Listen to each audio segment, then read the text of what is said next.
Welcome to creating VHDs. Now this is going to be a two-part video, and here in part one I just want to talk to you about what VHDs are, and then the less known way, or the less popular way I guess you would say, for creating these VHDs, and then we'll of course touch on Hyper-V as well.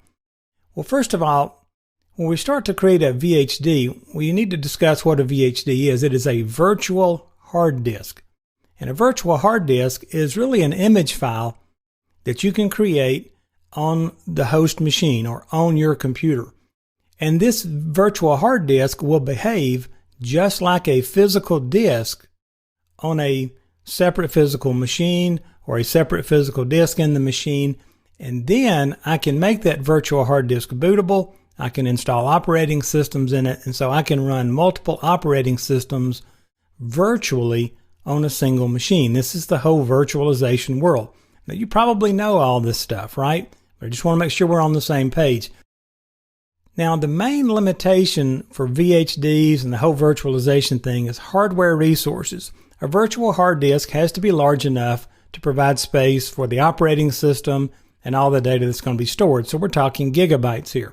The next problem is processor. You have to have enough processor power to split it between your host system that's running your virtualization environment and the actual virtual machine that's being run.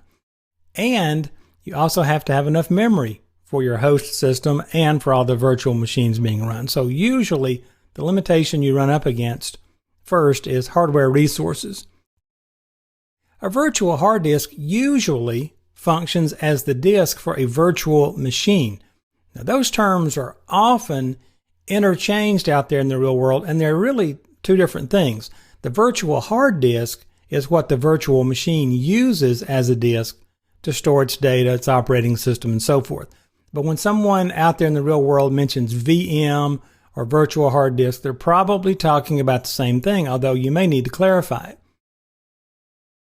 Now, a virtual machine is a virtual hard disk in the sense that all the files that make up that virtual machine are really packaged into that virtual hard disk. However, a virtual hard disk does not necessarily contain an operating system, and there's a couple of ways to create these virtual hard disks. So just hang in there with me a second and we'll finish answering that question I just asked about virtual hard disks tied to virtual machines. If I'm using Microsoft's Hyper-V, which is their virtualization management tool, I can create a virtual machine. And when I do that, as a part of that, I can create a virtual hard drive for that virtual machine. But I can also use the disk management tool inside computer management to create a virtual hard disk as well. And that virtual hard disk can appear just like a physical disk in disk management. And it's pretty neat stuff. I can mount that thing. It gets a drive letter and everything. It looks just like a regular disk. Now, I've mentioned Hyper-V. Let me go ahead and give you the rest of the story on that. Virtual machine functionality in the Microsoft world is provided by Hyper-V. Now, there are other options out there. There's VMware.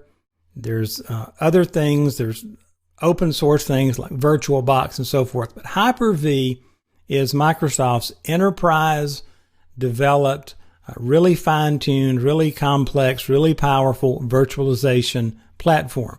And it's been beefed up in Windows Server 2012. Now, it is a virtualization technology or a hypervisor, and we use Hyper-V to create, manage, and execute or utilize the virtual hard disks that are used to create virtual machines. So Hyper-V handles that whole world. It creates the virtual machines, runs them, can create, manage, and utilize the virtual hard disks that are used inside those. Now, how do we get Hyper-V? This is a really cool thing. It's no longer a standalone product that you buy and install separately. It is installed as a server role on a Windows Server 2012 installation. So just go out there into Server Manager, add a server role, add Hyper-V.